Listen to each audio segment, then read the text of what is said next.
everybody. Welcome to Portland City Hall. This is a work session, and this is the 7th of January 2020. I want to acknowledge that this is our first meeting since the passing of Commissioner Fish. We'll have more to say about Commissioner Fish tomorrow during our regularly scheduled council session, but I wanted to acknowledge that this is our first formal meeting without Commissioner Fish, and we all miss him very, very much. Today we have two items before us. The first is going to be the Youth Services Division, sometimes called the School Resource Officer Program, and then we're going to talk about traffic enforcement. We have about an hour for each of these presentations. What I'd like to recommend is that we do the presentations first and then open it up for Q&A. And that way you can get through your full presentation, and then we'll have plenty of opportunity for question and answers, if that works with my colleagues. Do we have any handouts, or they're just talking? All right, AC Davis, you're up. All right, thank you. Good morning, Mayor, Commissioners. First, I'd like to start by just having everybody else introduce themselves. Good morning. I'm Bob Delgazzi, Business Operations Manager. Good morning. I'm Mike Leisure. I'm the captain of the Youth Services Division. Good morning. I'm Jim Quackenbush. I'm Lieutenant, Police Bureau. And you know me, I'm Chris Davis. I'm as of about a week ago, the Deputy Chief of the Police Bureau. I want to acknowledge that. I introduced you as Assistant Chief, and I've gotten used to calling you that. You are now Deputy Chief. Congratulations on your promotion. It's duly deserved. Oh, thank you. So today I'm here to share some information about our School Resource Officer program within the Youth Services Division. Some of this information you don't see a lot in the public consciousness, so I think today we may even dispel some myths and some misunderstandings about what the SRO program is like here in the city of Portland. Our SRO program is different than others that you may have seen in the media, and it's different intentionally. We've observed some things in other places in our profession that we have learned from in our organization that we don't want to participate in.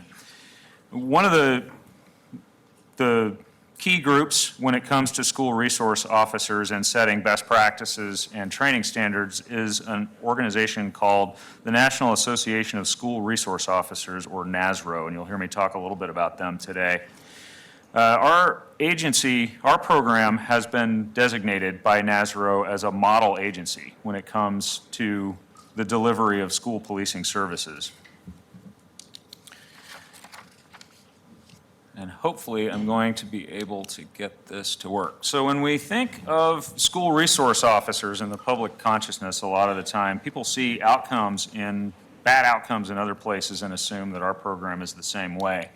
This image right here is kind of iconic, frankly, for school police in America. This is out of South Carolina in 2015. This is a school deputy seen on video using force in a classroom over a fairly minor charge. The rest of the story here, though, is that this deputy was actually fired for this. This deputy was never properly vetted or trained for doing this kind of school police work. He, in fact, had a history of complaints and lawsuits prior to coming into this role. And another incident that comes to mind when we talk about school resource officers is more recent, February 2018 in Parkland, Florida, where there was a mass shooting at a school where 17 students were killed and another 17 were injured.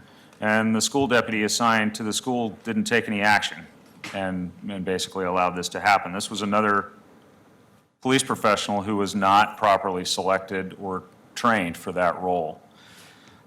These are examples for our profession of what not to do in providing police service in schools. Our SROs are, like I said, our program is intentionally different. Our SRO program is intended to keep kids out of the justice system. The criminal justice system is not a good solution for almost all of the problems that we have with kids in schools. Our SROs' roles are to be mentors and informal counselors, trusted adults, educators, yes, public safety officers in the event that there's a public safety need, but our intent, as I said, is to work outside the criminal justice system whenever possible. Like I said, our program is nationally recognized, and that begins with picking the right people in the first place. Our selection process for school resource officers is fairly rigorous, and it needs to be to ensure that we get the right officers for this unique role. Frankly, not all police officers are cut out for this role of an SRO. We have an interview panel with student representatives, community representatives, and representatives from the school districts that we serve. The officers have to receive command recommendations that indicate favorably that they're cut out for this kind of work from their supervisors. And there's an extensive internal review that includes their complaint and tort claim history before we allow anyone to become a school resource officer. And then the next step is training. And our SROs go through extensive training. They need to have a lot of knowledge of things that, at least in the past, we haven't traditionally encountered in police work. They need to have extensive knowledge of services available to youth in terms of addictions, mental health. I'm just going to get all of these here. Addictions, mental health, mentoring programs, healthy activities. We train our school resource officers extensively in the concept of restorative justice. And that means that when a harm has been done, we look for opportunities to both repair the harm and restore a sense of community in the school rather than going with strictly a punitive approach as perhaps we've done in the past. This work is done with an equity lens. We expect our SROs to consider potential disparate impacts of their actions and their decisions. Incidentally, our SRO team is the most diverse unit in the Police Bureau in terms of race, age, sexual orientation, ethnicity, languages spoken, and gender. We have no interest in a school-to-prison pipeline. Our primary goal, is to build trust and legitimacy with youth. And these are just some examples. I won't read you all the bullet points, obviously, but these are just some of the examples of the topics that we instruct our SROs on. The SRO position is unique and it's highly specialized, and all of this training that we do for them initially takes 350 hours just to do the basic training for an SRO. And then every year we do between 40 and 80 hours of annual continuing education and training on all of these topics that I've talked about. If we were to do away with this program and still expect to have that level of expertise to respond to school calls, it would involve training essentially all of our at least day shift patrol officers in those skills, and the rough estimate that we've been able to come up with for what that would cost is well over $1 million. And again, because there's no selection process for day shift patrol officers, it's not to say that they're not good police officers, but not all of them have the same level of interest in these topics and this work that our SROs have. So I cannot guarantee you that we would be able to provide that level of expertise to the schools if we did away with the school police. Our unit currently has 10 SROs. Elsewhere in the Youth Services Division, we have one officer who coordinates our cadet program and one who works with runaways and their families, which is a full-time job in itself. We're authorized for 12, but we're currently carrying 2 vacancies in that division as a result of a broader issue in the Police Bureau with vacant positions. This unit is actually staffed at less than half what it was at its peak in the mid-2000s. And just to put it in some context, comparable jurisdictions to ours employ about 60 to 80 SROs for a city and a school population the size that we serve. The NASRO standard is 1 SRO per school campus. As you can see from this slide, that's not necessarily all that realistic in Portland because we have 189 different school facilities that we serve across a number of different districts that you see represented here. And our total estimated student population is almost 77,000 students, and then thousands more faculty and staff at these educational institutions.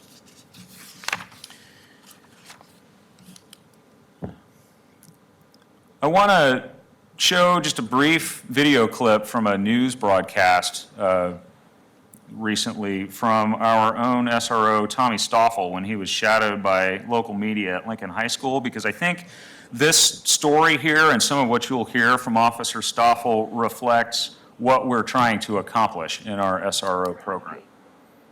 By some Portland Public school students to have school resource officers removed from campus. Well, Trevor Alt went beyond the headlines to find out what a normal day for an SRO is like and instead captured a violent example of why the district says those officers have to be there. Take care of it. Yeah. Should have done a desktop to scare him off. Officer Tommy Stoffel has been the Lincoln High School resource officer for 3 years. Good morning. But for the first time on Thursday, he had to break up a fight. It sounded like a rumbling by the water cooler, and then just flailing. Earlier this week, a group of students called on PBS to remove school resource officers from their campuses. So we wanted to see what the job actually entails. But every now and then we need to step in and intervene and say, hey, I don't think those are the best decisions you're making. Who wants to see Dylan get put in handcuffs? While Officer Stossel is equipped to handle large-scale situations, he told me most of his work is positive interaction with students and de-escalating smaller problems. He carries a taser and a handgun, but in the school, he's only ever used his handcuffs, and that's only about twice a year. Those little fires are constantly being put out that otherwise would become bigger fires. We were there Thursday when he helped put out one of those fires. He was greeting students in the hall between classes when this happened. Hey, knock it off. You guys, stop now. Hey, that's enough. Break it up, stop. Now, the first thing you notice is Officer Stoffel's restraint. The first technique we officers use to de-escalate is our voice, telling people to stop. Hey, are you okay? Officer Stoffel said this is the first time he's seen a fight at Lincoln, but Principal Peyton Chapman told me this is exactly why she feels school resource officers are necessary. You know, things do happen occasionally. Fighting is rare, but I feel better actually having Officer Stoffel here. Reporting in downtown Portland, Trevor Alt, Coin 6 News.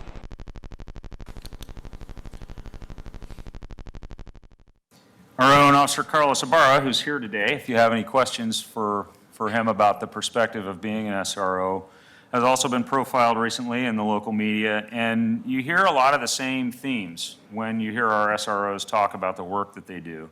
You hear them talk about putting out the small fires, the effect of deterrence, and their job of keeping youth out of the criminal justice system. And again, that is intentional on our part. The purpose of this program, the stated purpose of this program for as long as I can remember, is to avoid contact between youth and the criminal justice system. Now, that's not always possible, but we are, as I said earlier, not at all interested in contributing to a school-to-prison pipeline.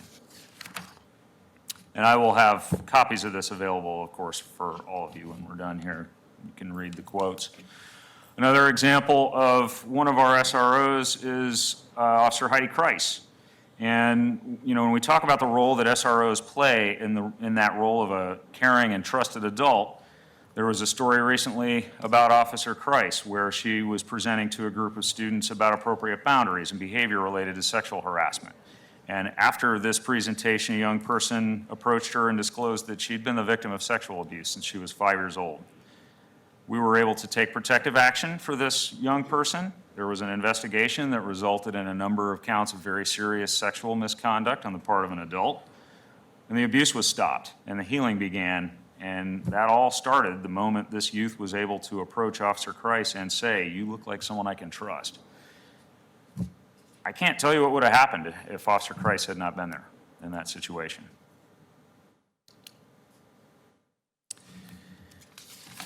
It's an unfortunate reality in our schools, as in others across the country, that there are critical incidents in our schools. And, you know, here are some examples. In the recent past, I won't read all of these to you. Obviously, we were all aware of these events when they happened, but when serious crime on campus is rare, but it does happen. And just according to the Bureau of Alcohol, Tobacco, and Firearms, in the United States, every day, 24,000 firearms are manufactured. Whether we like it or not, our communities are awash in guns, and sometimes those guns end up in our schools. And it's a very important role for our SROs to be able to deal with that problem when it happens, and frankly, to protect our kids from external threats. We are fortunate here that we have not had the kind of events that we've seen in other places, but we always have to be aware that that's an unfortunate possibility in the world that we live in today. And as you can see earlier from the size of our team, we are stretched fairly thin in this work. There's been some actually quite a lot of research done on the effectiveness of SRO programs. And just some of it is highlighted here. There's pretty strong empirical evidence of the effectiveness of properly run SRO programs like ours. It's well established that students have to be safe before they can learn, and they have to believe that they're safe before they can learn. There are numerous studies on SRO programs that have found significant reductions in arrests, reductions in school disciplinary actions, and reductions in disruptive behavior in schools as a whole from a properly administered SRO program. And one of the more interesting examples of research that have come out is a recent study in a large urban area that examined the social return on investment of the SRO program in that jurisdiction. And they estimated a rate of return of $11.13 in system costs avoided elsewhere for every dollar invested in the SRO program. Again, I'll have copies of this for all of your offices, and these are all cited here in our literature review. And then we have our own Portland Public Schools Climate Survey for the 2018-19 school year. Now, I am not going to sit here and take the full credit for these numbers that we see here, but what we know from PPS's climate survey is that in general, students and staff feel safe in Portland Public Schools. Could I just channel Commissioner Fish and ask that when you get us the printed copy, you make it so we can read it? Because that's very small print. Yes, ma'am. Thank you. Some other support that SROs have provided in our schools that you may or may not have heard about include some critical incident response training for school staff that we did recently in collaboration with trauma nurses, the Stop the Bleed program, to bring trauma first aid into the schools. I still have a hard time believing that I am talking about something like that. But again, that's the reality that we live in, that we have to prepare for these kind of things. Collecting floor plans, making sure first responders, not only in police but in fire and medical, have information to include evacuation sites and reunification centers. We do a lot of work and a growing body of work in terms of evaluating serious threats of violence on campuses. There's a growing issue with threats to schools on social media, and along with the schools, we are partners in a multidisciplinary effort to evaluate each of these threats, try and find out who's behind it and take the appropriate action, which isn't always an arrest. Often it's someone in some kind of crisis who really just needs to be connected with services, but taking this multidisciplinary approach is more effective than in the past where police might have just gone and made an arrest in a school threat case.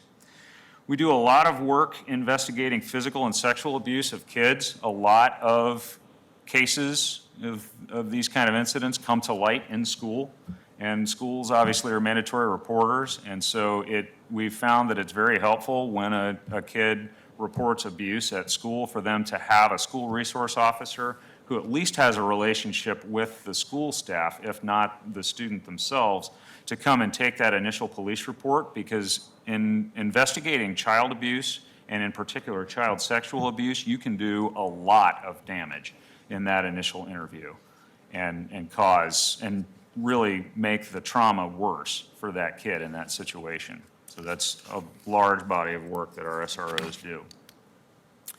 We also work with Multnomah County's DCJ, Department of Community Justice's Intervention and Resource Connection Specialist. This is her, Cheryl Goodman.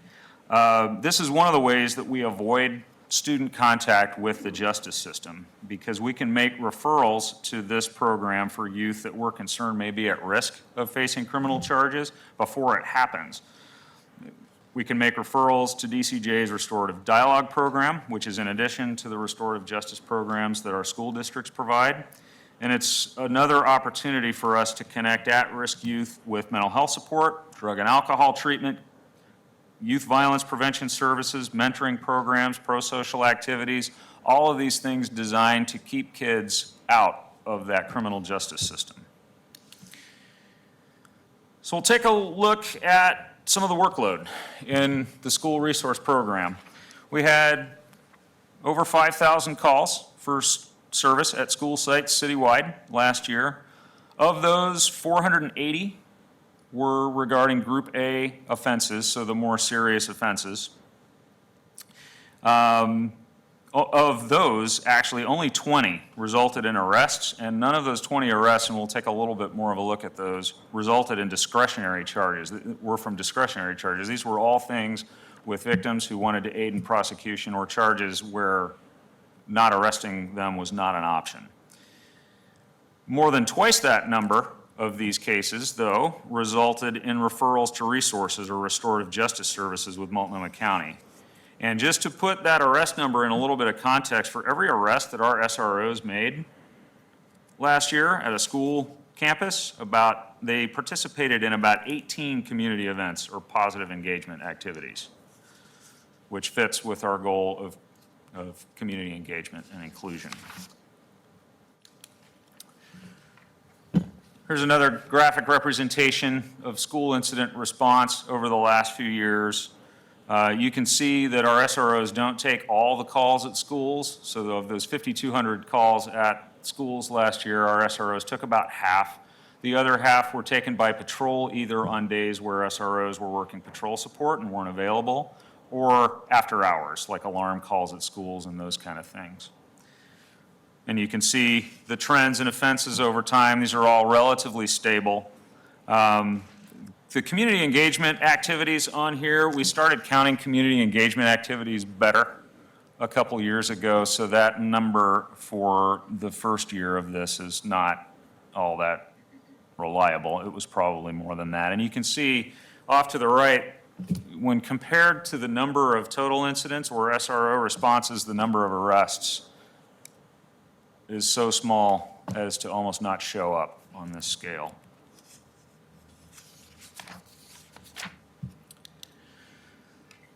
Here's a look at the origin of the calls for service at our schools. And as you can see from this, our SROs themselves generate the vast majority of these calls at schools. Those self-initiated calls are a lot of cases where SROs are flagged down by somebody who wants to talk to them, or where they make an appointment to talk to the officer about a specific issue.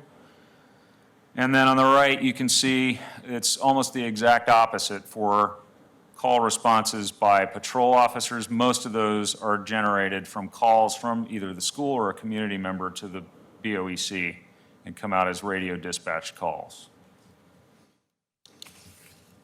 Here's a look at arrests, and a word of caution when looking at arrests here, because this is a very small sample size. But you can see here, and even at this scale on this screen, Commissioner, I see your point that I can't read that, but the darker blue under disposition are cases where somebody was actually taken into custody and taken to JDH, the juvenile facility. Those are 9 cases right there. So even in arrest or referral cases, it's actually more accurate to call these referral cases because only 9 of them resulted in what we would traditionally think of as an arrest, where someone was taken into custody and taken someplace. The rest were referrals to the justice system. One of these cases has not been adjudicated yet, but so far of all 20 of these arrest or referral cases, none of them has resulted in a sentence of incarceration. The most severe penalty so far that we've seen anyone get is formal probation. And again, routinely, these situations are referred to the restorative justice program in the schools. This is a look at 2 years' worth of criminal charges in SRO arrests at schools. Obviously, these add up to more than the number of total arrests because some people had more than one charge. But you can see there's a wide variety of charges. Many of these things are things like warrants, which are not discretionary, weapons offenses. There's an auto theft in here, some theft cases, a sex offense, and other cases like that. There's an identity theft, several different degrees of assaults, firearms offenses.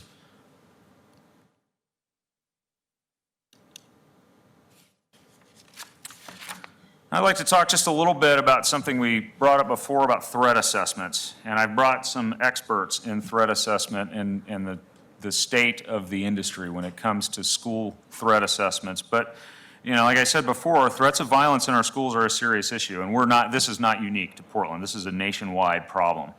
And so we train our SROs in threat assessment. They respond at all hours and all days to determine the credibility of these threats, along with this multidisciplinary team with the schools. As you can see, the dispositions of these threats, the vast majority of these are handled administratively within the schools. We have a few cases where there are arrests or referrals to federal authorities or those kind of things, and not all of these necessarily come from students. Most threats actually are found not to be credible, but there have been times when we've found someone with the means, motive, and opportunity to commit violent acts, and we've been able to intervene and potentially prevent tragedy. And unfortunately, the trend nationwide in threats in schools is that they're on the rise. So far in this school year, we have investigated 86 threats, to give you an idea of the volume of this problem. And again, if we weren't here to do this work, along with the schools, I think it's fair to say that we add a fair amount of value to the work that the schools do to evaluate and address these threats. So some systemic considerations about whether we have school police or not. If we remove school police officers from schools, staff would still have a legal requirement as mandatory reporters to report abuse, and we would still have that body of work to go do. We would still have to send someone to go and take a police report for cases of abuse. It is our preference in the Police Bureau over a very long time to try, wherever possible, to have someone who is specially trained in that work to go take those initial reports. We get better service that way, and again, we try.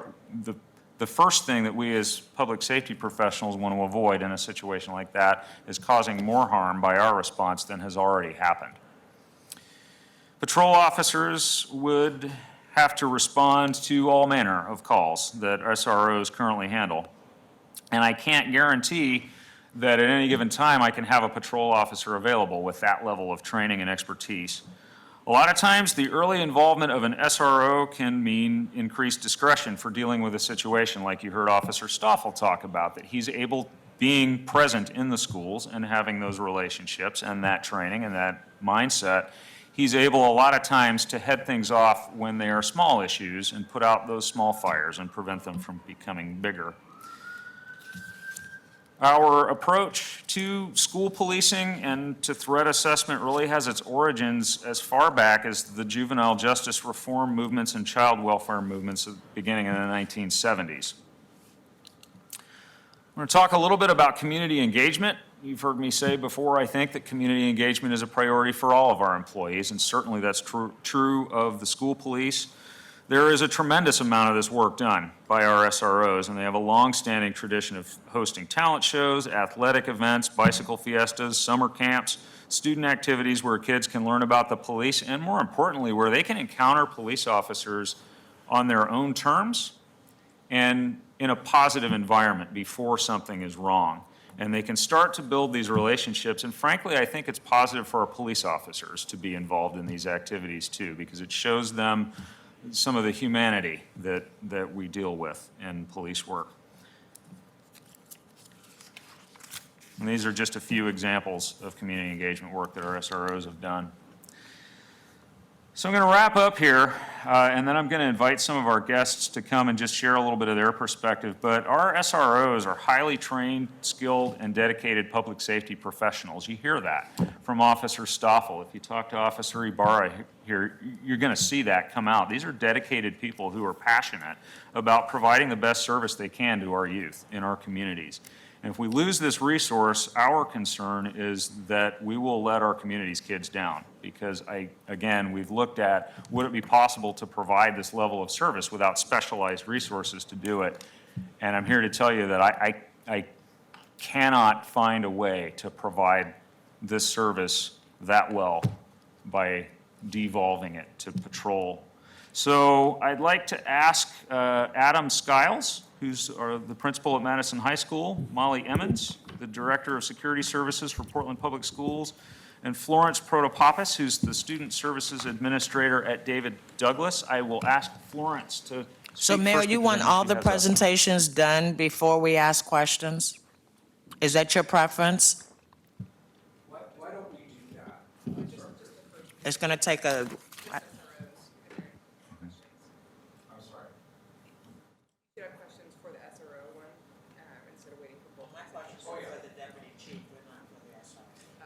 I will be back, though.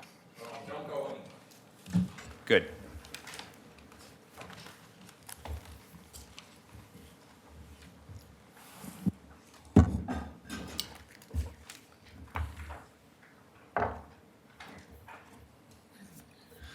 Good morning. Thank you for being here.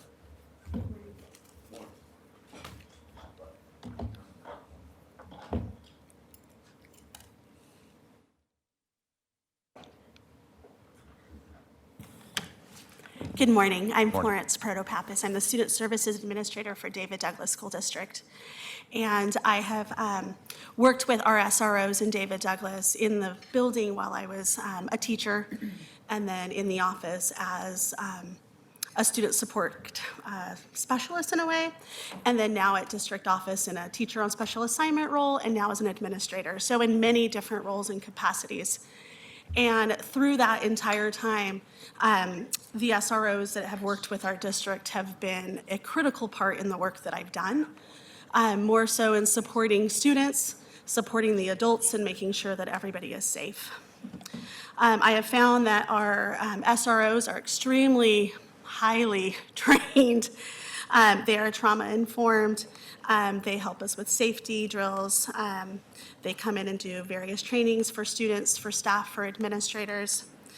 And through all that, they do it with mindfulness and care and the focus on building relationships with schools and the community.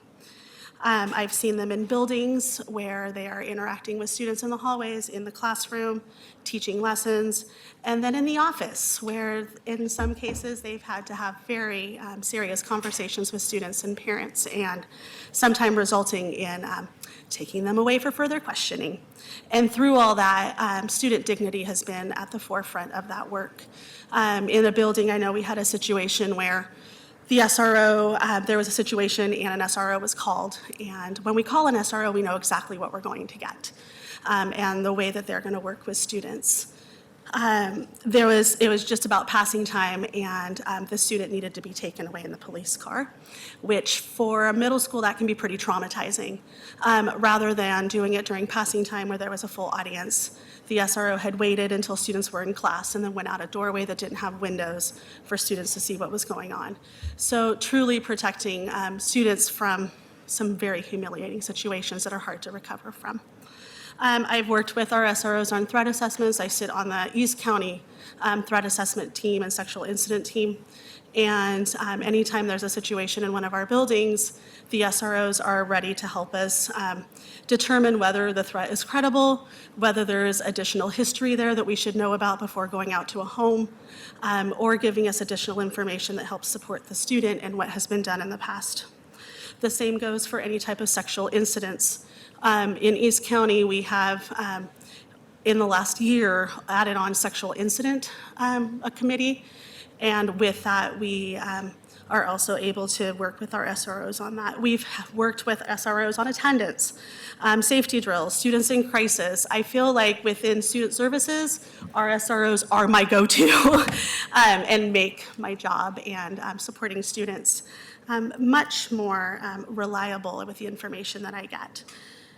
I also am an administrator for a building that serves 18 to 21-year-olds with disabilities. And when we have a student in crisis, there was a situation where I know when I call an SRO, they're going to come out and have a conversation with the student and acknowledge that there's a disability there and be able to help them through that using language they understand. Yesterday, I was at our high school, and an administrator had shared that there was a younger student who was having a mental health crisis and was making some threats, possibly, that we needed to investigate. And the officer who had responded was able to work through that with the student, with the administrative team, and use language that the student was able to understand. When working with students with disabilities, that's not always the case when a call is made. In addition, calls are proactive oftentimes with our SROs. I receive information prior to, if something comes in overnight and there's a situation that I need to be aware of before going into work in the morning. Those calls come in, and that communication is two ways. If I have a question, I know I can reach out to our SROs. The SROs and David Douglas have been very critical in the work that we've done to support students and ensure safety. So, thank you. Thank you. Thanks for being here. Appreciate it. Thanks. And you can slide that a little closer Okay, if it great. works. There you go. Thank you. Good morning. Morning. Thank you for allowing us to come and talk about the school resource officers in YSD. I'm Molly Emmons. I'm the Director of Security Services with Portland Public Schools. And I would certainly echo everything that my colleague Florence has said about our experience with PPS and our school resource officers. I think Deputy Chief Davis gave a really great example of things happen on our campuses every day that require the support of law enforcement. And these things will continue to happen whether or not the YSD division is still there or our SROs are still available. And so I think I can certainly speak for PPS and likely my colleagues that in other districts that the Bureau serves, that we would prefer to have officers that are highly trained in working with youth, in trauma-informed practices, in restorative justice, and that really come into our schools and on our campuses with a prevention mindset. And I think that with the incredible folks that are working at YSD and our SROs, that certainly every time they step foot on our campuses, they are coming forward and showing up with that prevention mindset, which is critical. I also work really closely with the YSD leadership. I sit on our multidisciplinary threat assessment team, and the value that the school resource officers bring to that team to be able to, again, the whole idea around threat assessment is prevention, with a prevention mindset, and to have that partnership is critical. And when we're trying to do some wraparound supports for our students that are struggling and that they're having a hard time in school and likely in the community and in their homes. I really look at the YSD, the program as a whole, as an opportunity for the city and public education to really take a critical look at what does community policing mean, and could the YSD program be a model for what that looks like, to have, again, highly trained officers that are serving, at least for the SROs, the vulnerable population of our city. So I think that really looking at the division as a whole is that the model that the city wants for community policing? I think it would be reckless for us not to have SROs. I think I can speak for my administrators at PPS, staff and students, that the SROs are an invaluable partner. Thank you. Appreciate your perspective.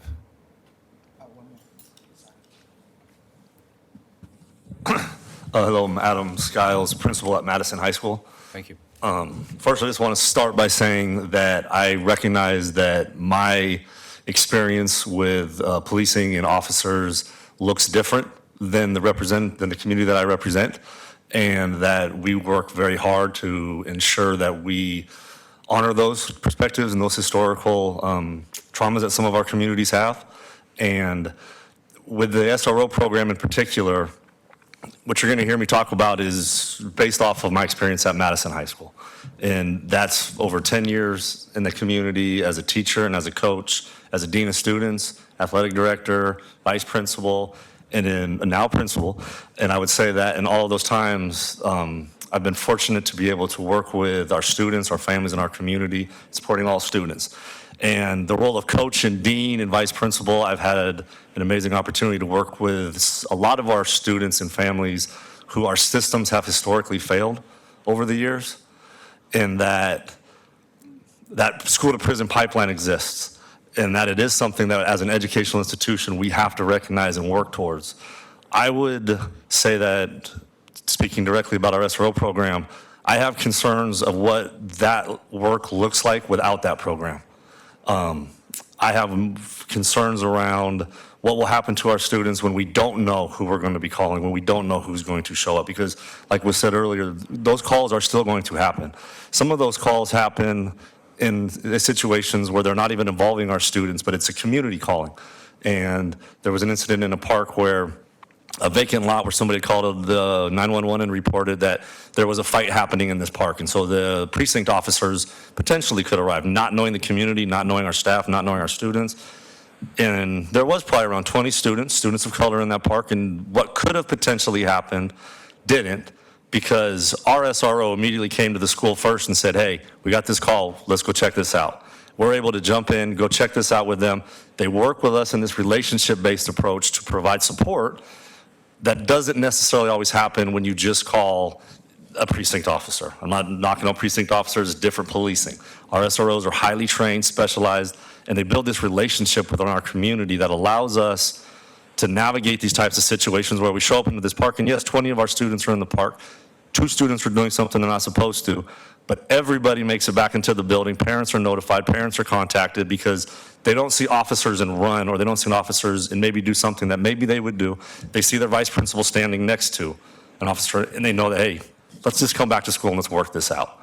I also know from experience that we have been able to receive training that has assisted us in supporting students that have reported sexual violence, assault, harassment, and that allows us as a school, specifically I can speak to Madison, that we're better serving those students because of training, because of those relationships, trainings we've received outside of PPS, outside of the educational world, that we've been able to work with our SROs on, that we're better prepared to handle those types of situations. We also know that we see an increase in reporting of crimes, and specifically of sexual assault, because they feel comfortable talking to an individual that they've seen on campus versus just calling 911 on their own or just calling the non-emergency number. We've had community members who don't have students at Madison, who have students in private schools, show up to our campus that didn't get, they were struggling with support. The student had something happen on social media, family wasn't sure what to do, had contacted the local police, and it wasn't being handled in the way that our SROs would handle it. And we were able to get our SRO connected to even a non-Madison student family, and they were able to receive support in dealing with that situation. Another thing I'd like to touch on is that we forget a lot of times that there's trauma that takes place in the aftermath of that trauma. And a school in crisis, a school shooting, a lockdown event is going to cause an immediate response. And we recognize that. But what I can say from experience is that response, one, will look vastly different with our SROs because they know us. And I think that that's been articulated here. The part that I think gets missed quite a bit is what does that response look like after the event? We had a situation where there was an individual, non-Madison individual, not tied to our community in any way, had a gun in a park during lunch. Several students saw that, ran into the building. Building goes into a lockdown. We're not sure if they got into the building. There's high trauma throughout the entire building. The situation is resolved. But then at the end of that, we've still got a community that's got events, that's got processes of things that are going to happen. And our students were coming up asking, we have basketball games tonight, are we safe? We have events tonight, are we safe? And what stuck with me is they said, is Officer Ybarra going to be there? Is our SRO going to be able to come? Not just a police officer, is Officer Ybarra, our SRO, going to be able to come tonight? And we relied on that relationship with that group of students to be able to call Officer Ybarra and say, hey, they need you tonight. It's not your night to work. Can you come in?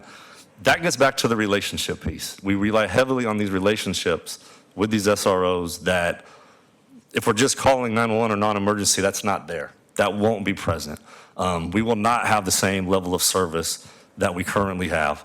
And I just want to take one more minute to talk about, we're a restorative justice school at Madison. We're very proud of that restorative justice practices.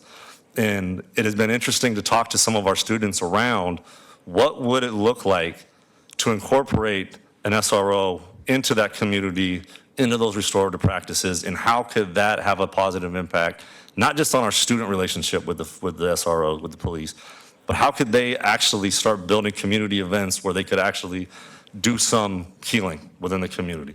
And so there's all of these opportunities that can come forth with this program based off of these relationships that if we're just calling non-emergency or 911 aren't present, they're not there. Thank you. Appreciate your testimony. I'm curious if any of the schools have a plan to fund the SRO program, either in the upcoming school year or later. Any of the schools? Well, Commissioner, I think that might be a question more for the board. I don't know if any of them. Clearly, the schools must be having the conversation about whether or not that's something that is going to be considered. I understand who makes the decision, but I actually want to know what the folks in the schools are doing. Regarding funding for SRO programming, we're advocating for the SRO programming. In every conversation that we're having or that we talk to individuals around, we feel that that's a district, that's a city, that's a state, federal grant, but that's a requirement outside of our personal budget. But we are saying that that is something that a service that we need and that we would hope that would continue. But I can only speak to the direct Madison budget. So I want to see if I understood you correctly. It's a service you need, but not within your budget. Somebody else has to pay for it. Was that? The district, city, state, or federal grants, not a direct high school budget or school budget. Great. I just want to thank the educators for taking the time to come in today. My son taught Step Up at Madison, and we have a very fond memories of it. So thank you very much for taking the time to come in. It really helps. Thank you. Thank you. If I can ask some questions of the Deputy Chief. Has there ever been an audit of the SRO program I done have by? questions for them. So are they leaving? Yeah. Oh, why don't, if we could, That'd let's be take great your if we could questions take for the some administrators turns. first. Thank you, Commissioner. What school were you from? I'm at central office. I'm the director of security services. Okay. I'm going to ask a couple questions. You may or may not know the answers off the top of your head. You probably do know. What's your student population at Madison and David Douglas High Schools? What's your enrollment? At David Douglas High School, we have just a little under 3,000 students currently. And how many school counselors do you have? Our high school specifically has... Just the high school? Just the high school. Yeah. I'm trying to, I should know this right off the top of my head. 7 counselors and then a social worker. We also provide mental health services through Multnomah County Mental Health and Trillium Services. And the 3,000 was for the high school, right? Yes. Okay. And how about Madison? We have just over 1,100 students, And how many school counselors? 4 counselors. 4? 4. Okay. Thank you. I'm done. We do have additional mental health support that wouldn't fall under the counselor category, so I'm not sure if you're looking at just high school counselors or if you're looking at a broader scope of mental health, community supports. I mean, one of the things I'm curious about is whether schools are under-resourced in that way.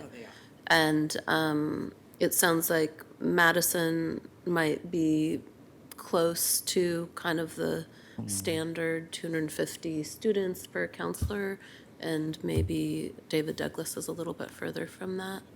I'm just trying to understand the whole picture, because when I hear 5,000 plus phone calls, less than 500 actual crimes, 20 arrests, it just really makes me wonder what is going on. Who are making those calls? What are the bulk of the calls about? And are there other ways that we could meet some of those needs other than SROs? Yeah. Thank you. Thank you for those questions, Commissioner. One last follow-up from what Commissioner Udaley just asked is, are there mental health counselors at David Douglas? And how many of those do you have? They're contracted services. We have, it's based on hours, and so we contract with both Multnomah County. We have a health clinic at our high school that sees students, and then we also contract with, we have drug and alcohol counseling, and then we also have additional mental health services through Trillium. So you have these services at your school? Yes. How about Madison? We kind of operate in the same umbrella, so we've got the 4 school counselors, we have 1.5 school psych, we have a partnership with Multnomah County, and so we have mental health providers inside of the building that we are able to access through that clinic. We've also got a restorative justice coordinator at our school full-time. We have a full-time social service coordinator, and then multiple other engagement coaches supporting those students. That's very helpful. Thank you. So now on to So, Deputy. Are we done with our administrators so they can get back? Our guests who have to go back to school. Thank you. We appreciate your perspectives. That Yes, was very thank you. helpful information. Thank you. Appreciate you being here. Deputy Chief, my first question is, when was the last time was the SRO program audited by our city auditor? And as I am sitting here, Commissioner, I am drawing a blank. I don't remember. One thing I want to say, Deputy Chief, is the next time you come and present to us at a work session, please have the handouts so that we can follow along. It's not helpful for us to be trying to take notes and crank out naked at the same time. So please be mindful of that next time. You talked a lot about national data, which, you know, is fine and dandy. But what I heard you say was your outcomes were around addiction, mental health treatment, students' threat assessment, et cetera, et cetera. And what I hear from the schools is they already have those services inside the schools. And so while SROs may add value to those services, it doesn't sound like those are services that Portland Police brings into the school. It sounds like Portland Police enhances what's there. Did I miss something in that presentation? Well, we certainly are not in the business of providing addiction or mental health services, and certainly I didn't mean to give you the impression that we're providing those services directly. That's not our role. What we do is in the course of police work, we are able to refer people to those services who, absent a program like the SRO program, might otherwise end up in the criminal justice system. And so my point was more to show how we try to divert people into those services that exist at the schools rather than into the justice system. So I'm not sure how that works. I mean, the counselor would also be able to refer them. Teachers can refer them to treatment programs. So I'm just trying to understand the added value that's added by having a police officer in uniform with a weapon in the school. Mm-hmm. I can have Lieutenant Quackenbush, this is his area of expertise, talk about that. Thank you, sir. I think the most compelling argument that I'm aware of for this is that collaboration and the information sharing that's able to happen between law enforcement, the counseling staff, and the administration, because there are a lot of holes in information otherwise. The administration has no idea, and the counseling staff has no idea to know, are there calls for service happening at a student's home, per se? Is there domestic violence happening at home? Is there access to weapons at home? So this team approach is really key here, where you have a meeting of the minds, as it were, where everybody's able to sit down at the table and compare notes and really gather all the information, which leads to better outcomes for the youth, because otherwise people they don't know what they don't know. The demographics consistently show that those who are arrested tend to be African American, at least the last data that I saw around school resource officers.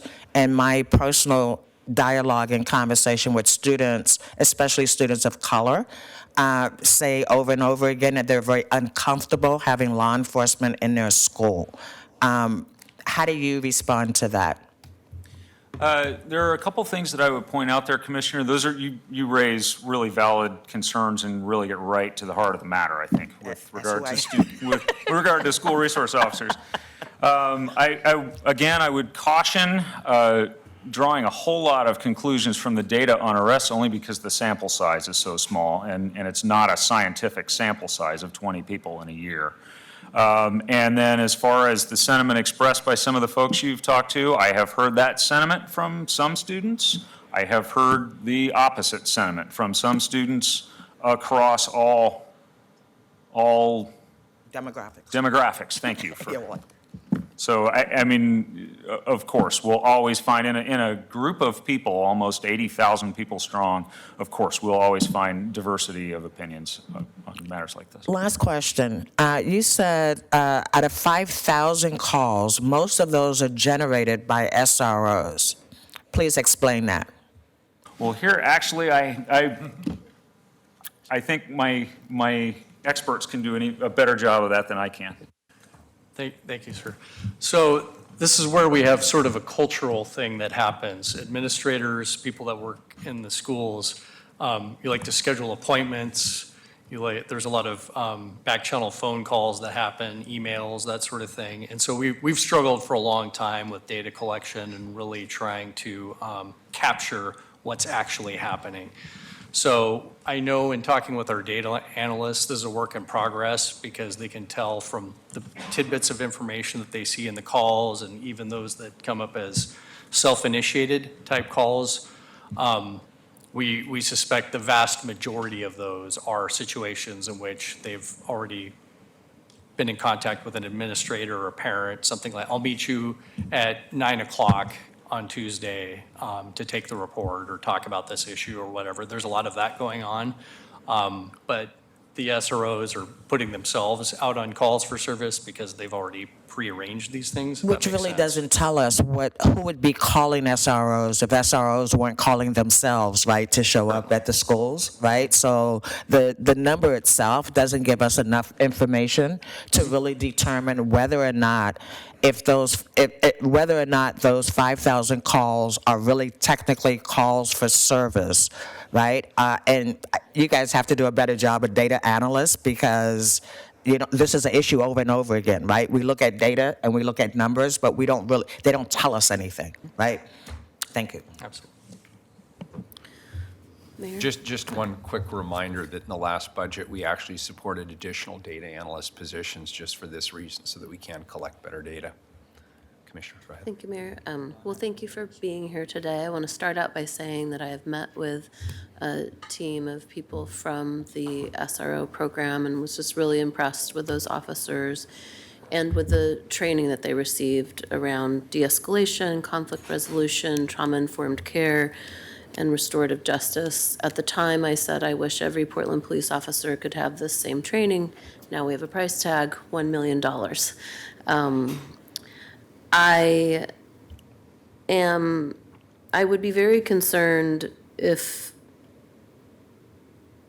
we removed SROs under the current circumstances, because I share, well, I don't know if I would call it a concern, but you did explain, without these officers, the calls would go directly to PPB, and it's unknown who would be dispatched to that call. Maybe it would be an officer with this kind of specialized training that we would like, and maybe it wouldn't be, and that's very concerning to me.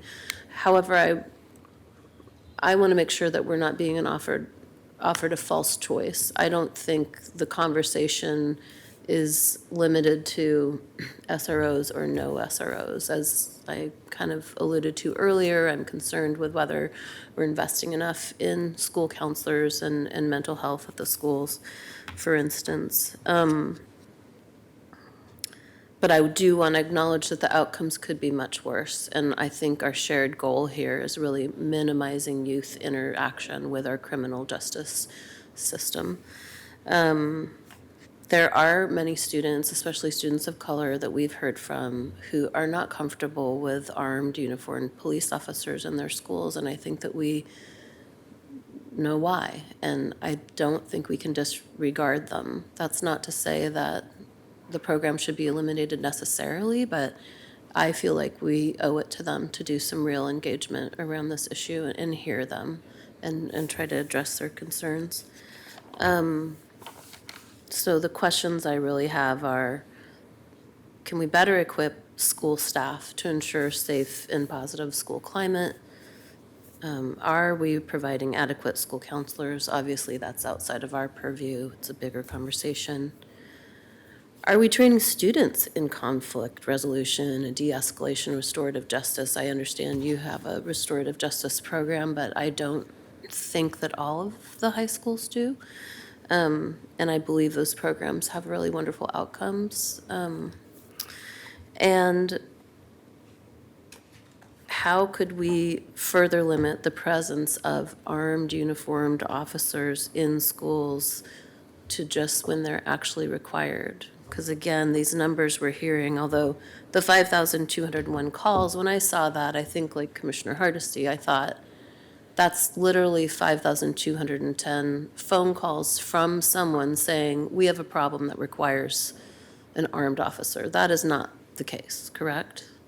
Or, Yeah, I certainly can't say that it is. I Okay. don't think our data is in high enough resolution to be able to give you reliable analysis there.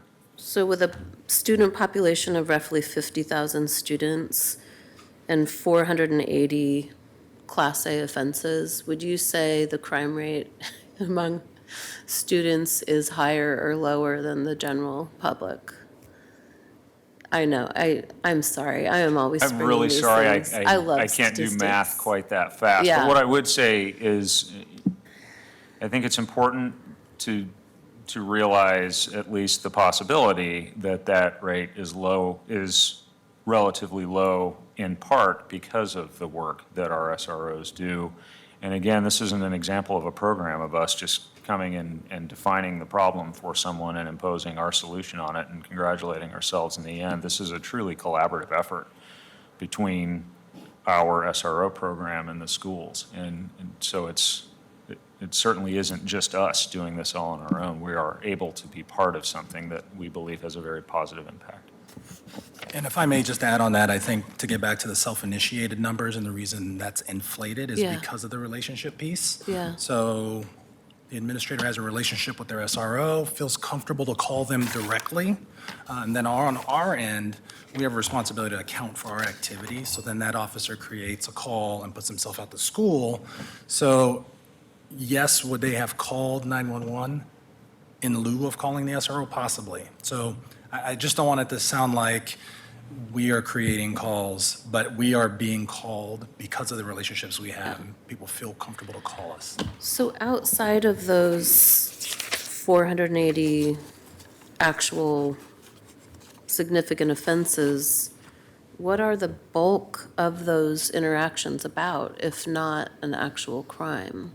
I understand sometimes it's a student reporting abuse at home, mental health, but are there any other categories we see emerging? I don't have the exact numbers right in front of me, but I know from memory, something in the neighborhood of 2,400 to 2,600 of those have a general classification of some kind of a disturbance. So like Disturbance. Principal Skiles alluded to earlier, the big fight in the park Yeah. with a bunch of students.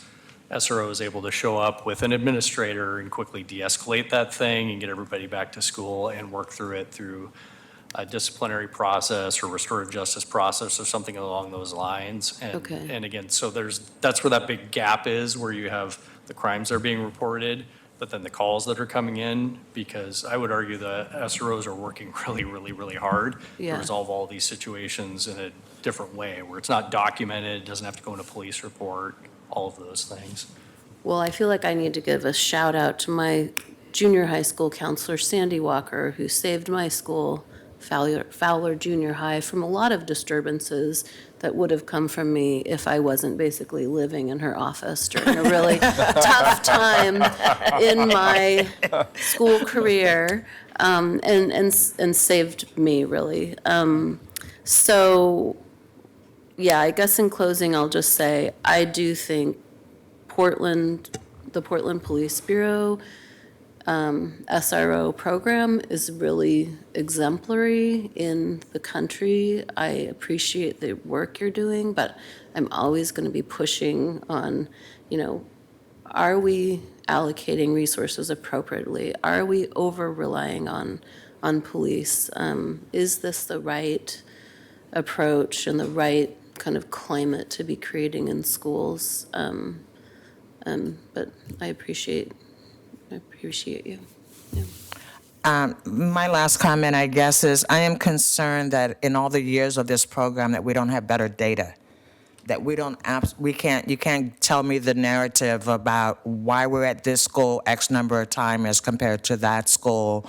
I'm really disappointed in that. As I think about the continual shortage of police officers, as Commissioner Udaley said, it is our responsibility to make sure that we are deploying police where they're needed most, and it may not be in school buildings. So I appreciate the information. I look forward to actually getting the handout and being able to review that, and I'm sure that will probably raise some additional questions. I thank you very much for your presentation today.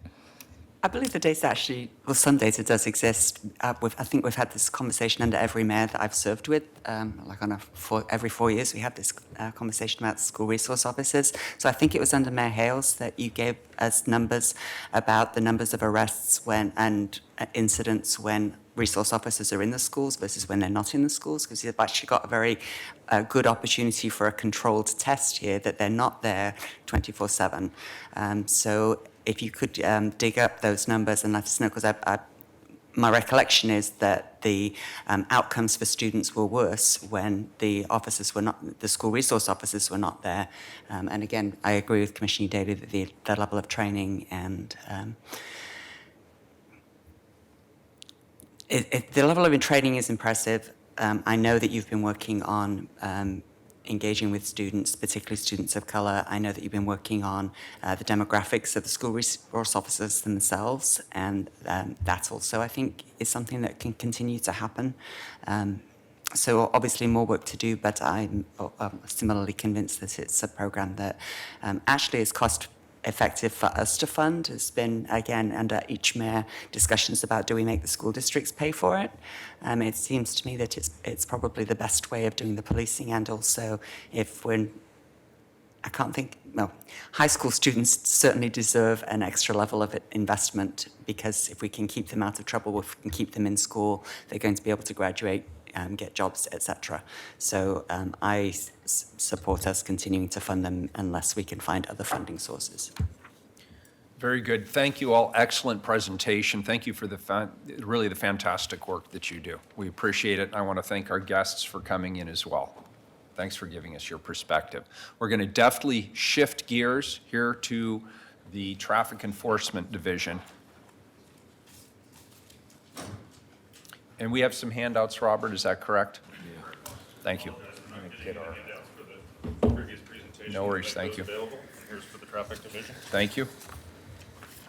Thank you. Good morning. Good morning. Are you going to lead us off today? No, sir. Okay, very good. Thank you, Deputy Chief. We appreciate it. Congratulations on your promotion. Thank you. I didn't know. So next, I am here to talk about our traffic safety program. And we all understand the tremendous costs associated in our community with traffic crashes. There are certainly staggering monetary costs in terms of collision losses, lost productivity, and other physical costs. But the real costs are more in terms of the human cost, the cost in terms of lost lives, traumatic injuries, and the impact on survivors and families.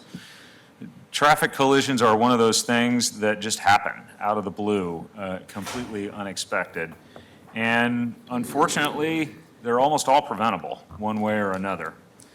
We had, depending on how you count them, the official numbers, we had 49 traffic fatalities in the year that just ended. This means 49 times that our community has experienced this impact that I've described.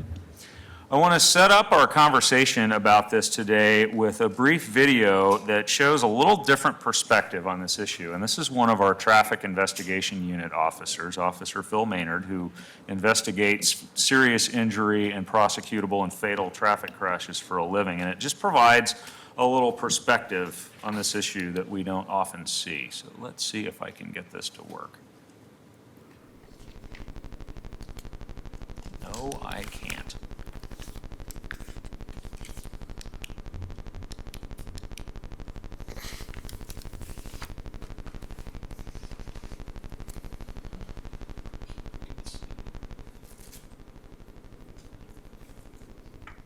Apologize for my lack of technical competence.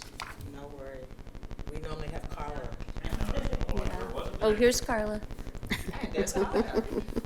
You just say her name and she. Said her name and she popped up. We have no bias.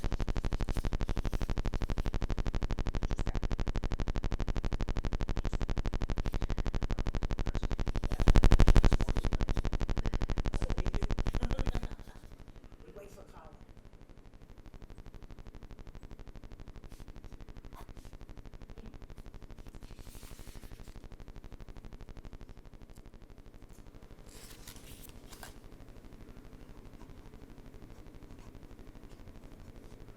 We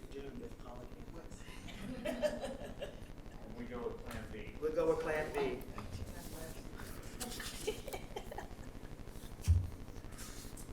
And maybe if we can't get this to work, what I can do, if you're interested, is we can put that on thumb drives and we can send it to you.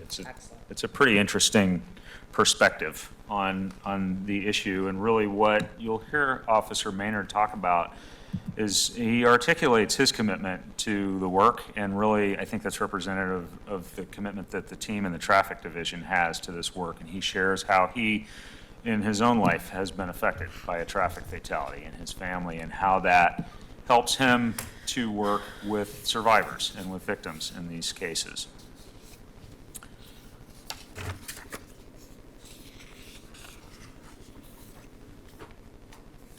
We're experiencing some technical difficulties here. Oh, what's going on? Waiting for a video. Carlos trying to figure it out.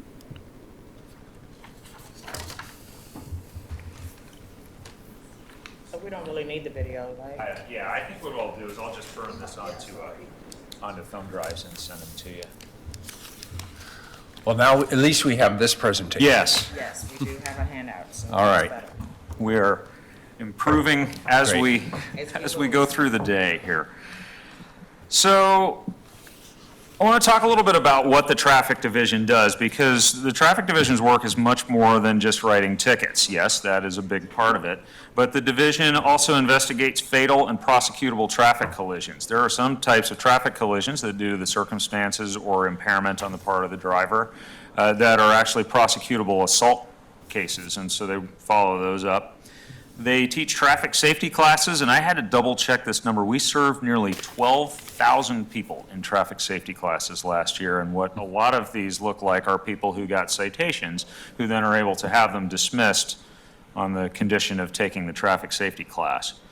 We have a fairly robust volunteer disabled parking and community radar patrol program. We do about 85 parades and other special events a year. We have a commercial motor vehicle inspection program, which is important in a port city like this that has the volume of truck traffic that we have.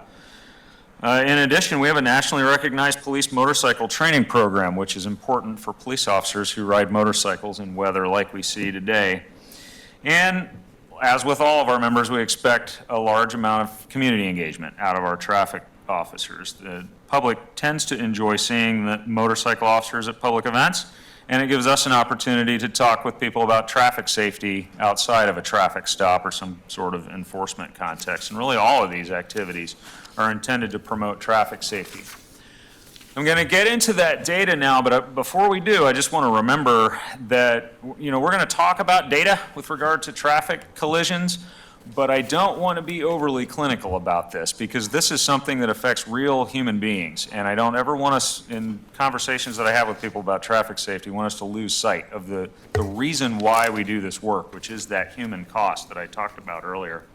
You can see from this slide that traffic fatalities have been trending up. If you actually look back to 2010, which we'll get a look at here in a minute, they've trended up since at least then, and this has been driven by upward trends in both vehicle and pedestrian collision fatalities. Bicycle fatalities have remained relatively stable, but where we see the increases is in pedestrians and vehicles.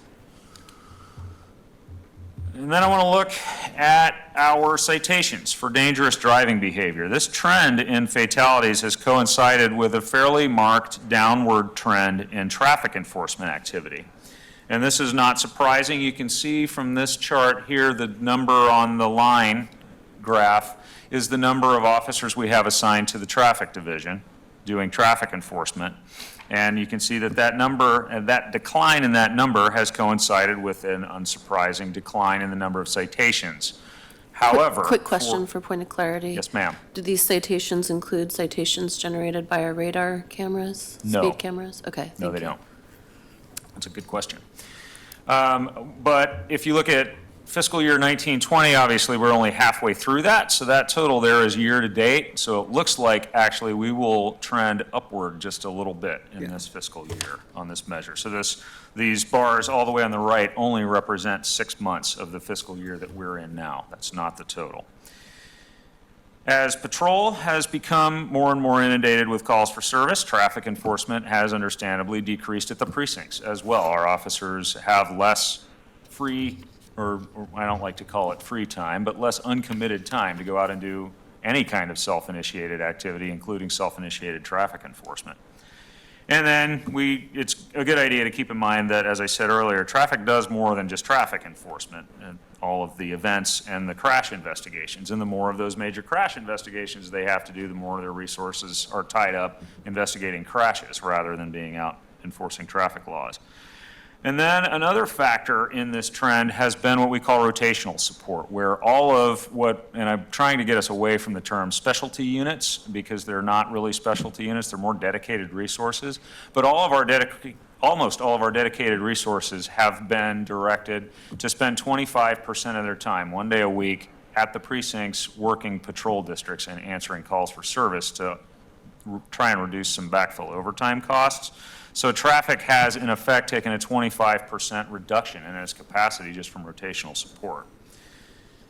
Why is traffic enforcement activity important? Well, there's a fairly significant body of literature that shows that traffic enforcement, along with other things, reduces collisions. Traffic enforcement is not the answer to all of our traffic collision problems, obviously. There's some engineering and educational components as well, but traffic enforcement, we know from the literature, and we have examples I can certainly provide your offices from studies that have been done that show that it helps. May I interrupt? Because I've looked ahead, and you're going to tell us about how understaffed the whole Bureau is and how, there's so many vacancies, et cetera, et cetera. But I am struck by the 49 deaths on the streets, and I just looked it up, 36 homicide deaths in Portland last year. Yes. So since we know that increased enforcement cuts down on those deaths, what is more important than properly staffing the traffic division? And so I came here today with that question in mind.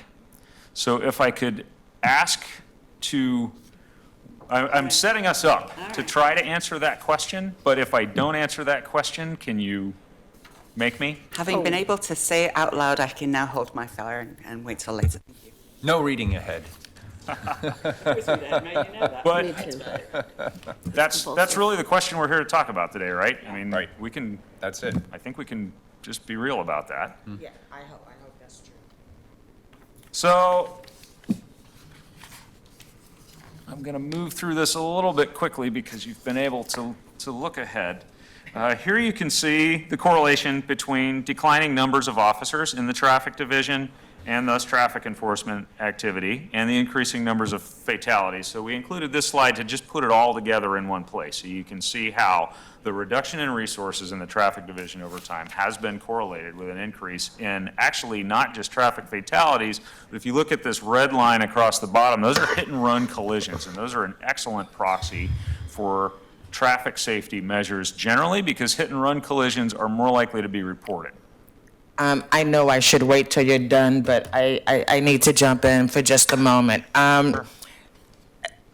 If we're going to talk, we're talking staffing, which is, of course, a management decision to move staff from point A to point B to point C. I don't think it's helpful to tell us about how short-staffed you are when you have 1,000 police officers on your force. The question is whether or not management's going to make different decisions about how they utilize the resources that they have.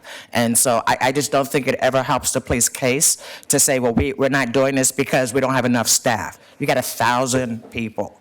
We can, if we deploy them differently, we'd have different outcomes, I think. And I'm ready to listen. fair enough. And hopefully I'm going to be able to address some of that conversation here.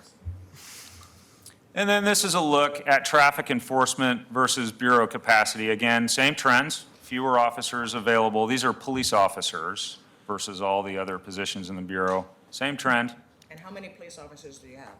We have 1,001 positions. How many of those are filled with officers? How many of those are sworn? 701 authorized police officer positions. And how many do you have today? I believe the number that you flashed up there was 645. We currently have 76 vacant police officer positions as of yesterday, if I recall correctly. Thank you.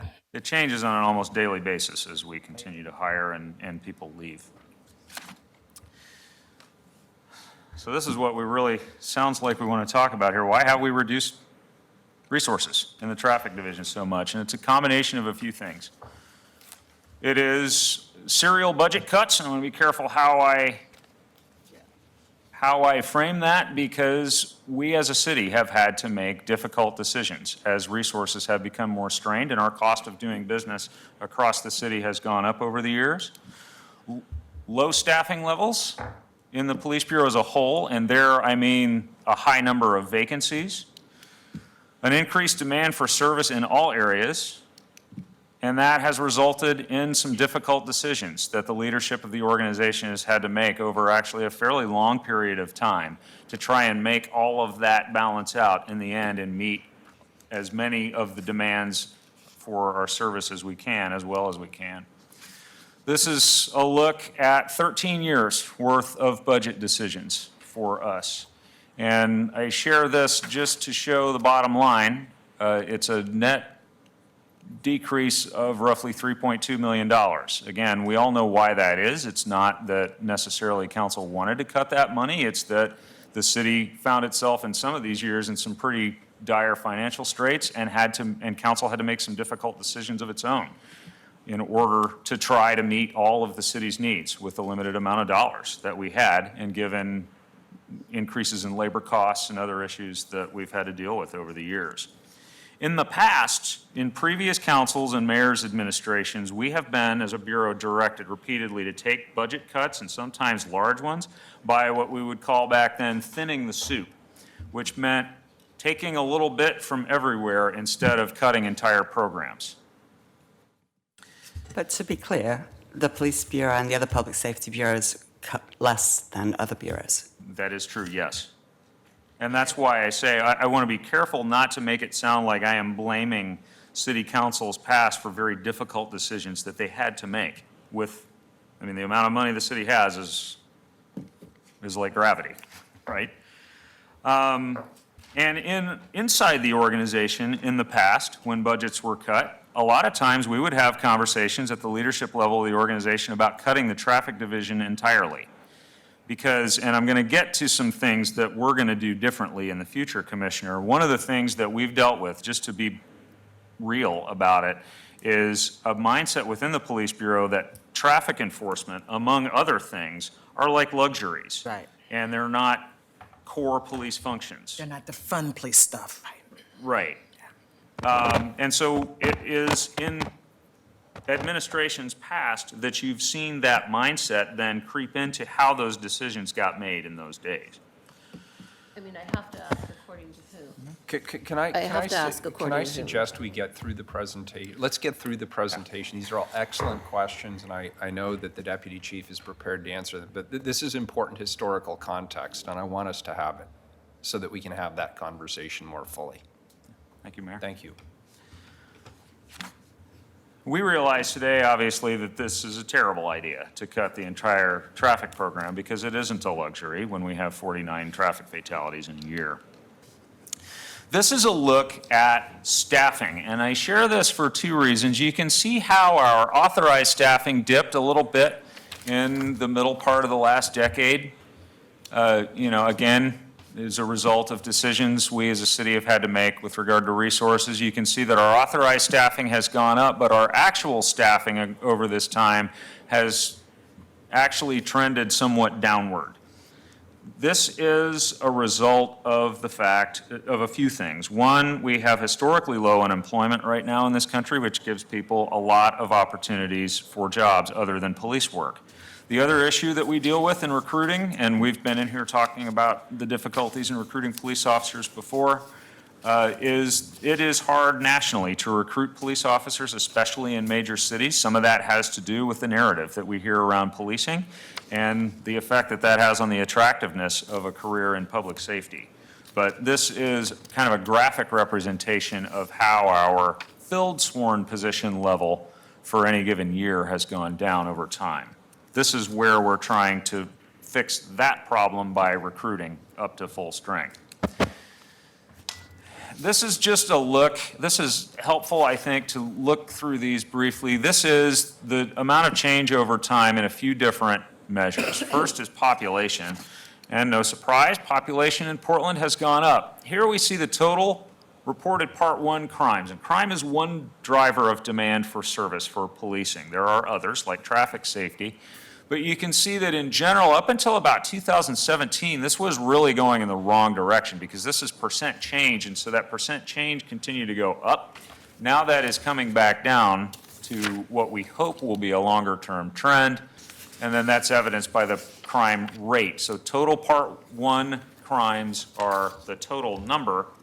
The rate is actually the rate per population, and that just in the last year or so has finally gone below the rate of population increase for the first time since 2013 at least.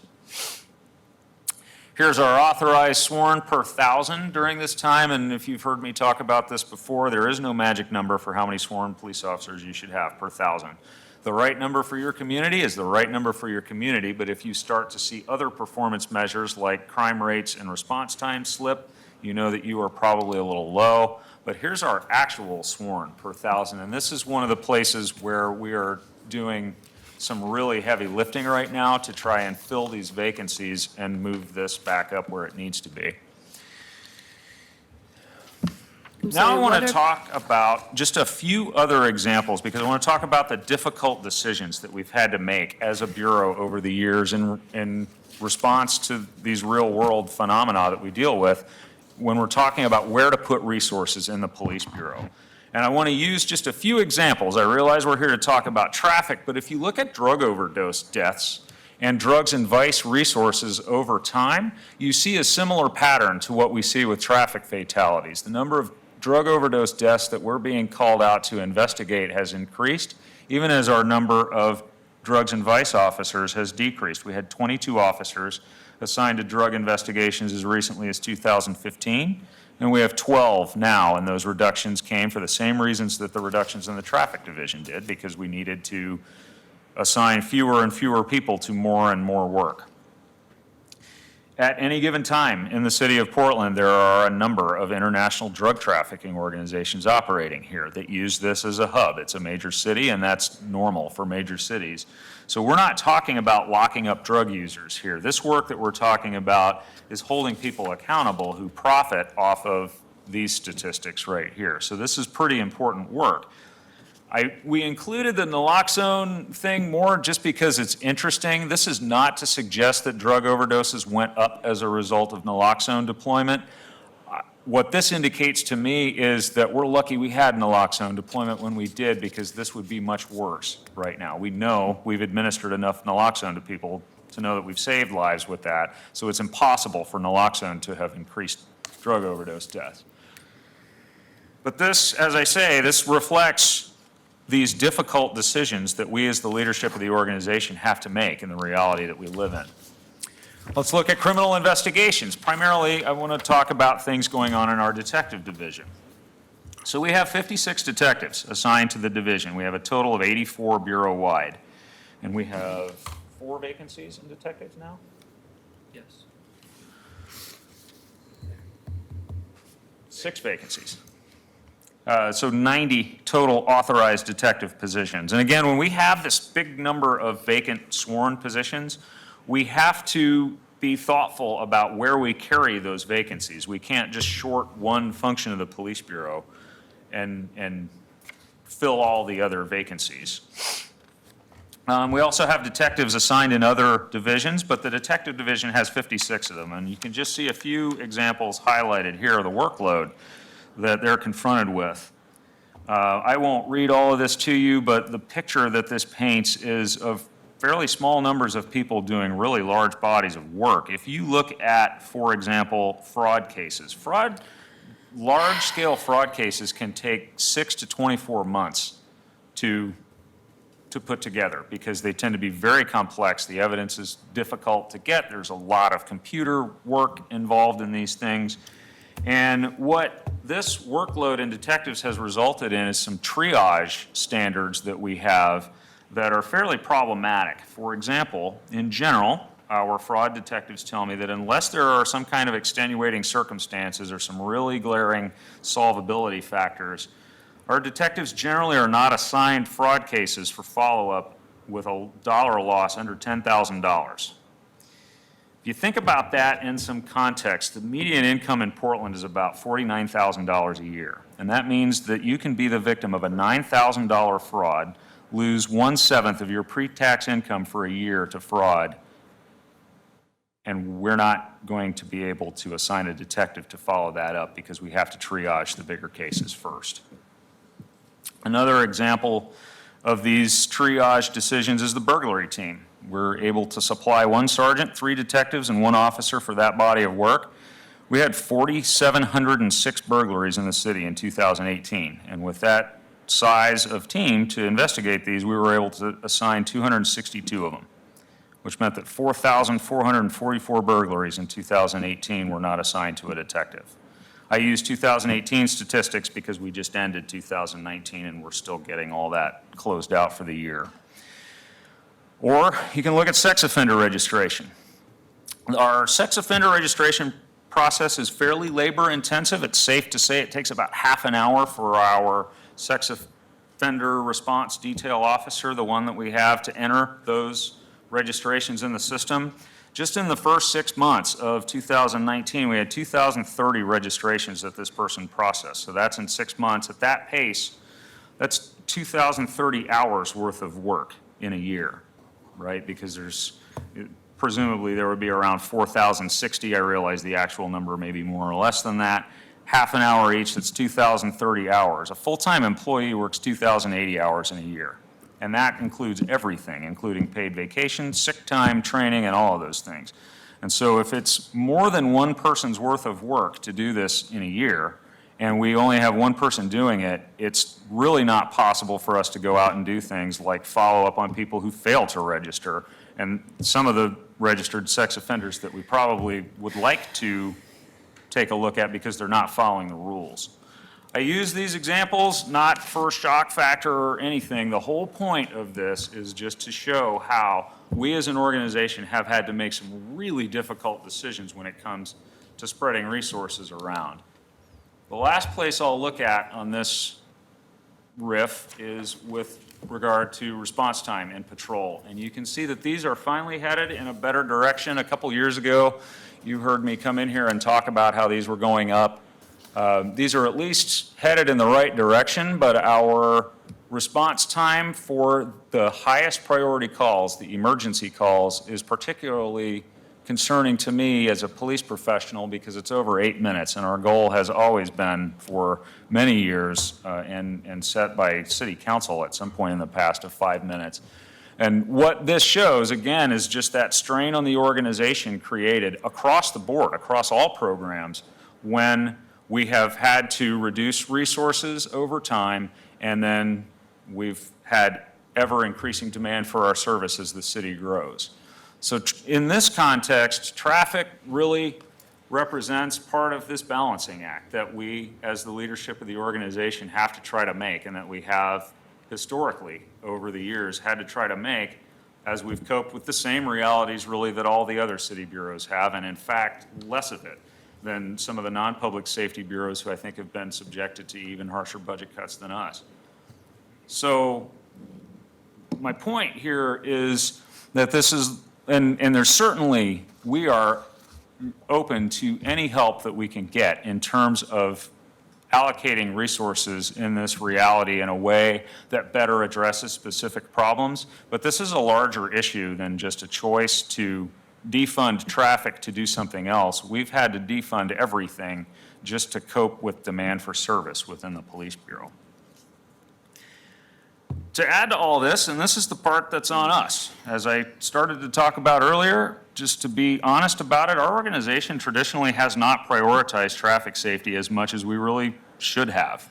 We have looked at traffic safety in the past, as we have with drug enforcement and with school resource program and all kinds of other things as what we call specialty assignments, as if they are somehow luxuries.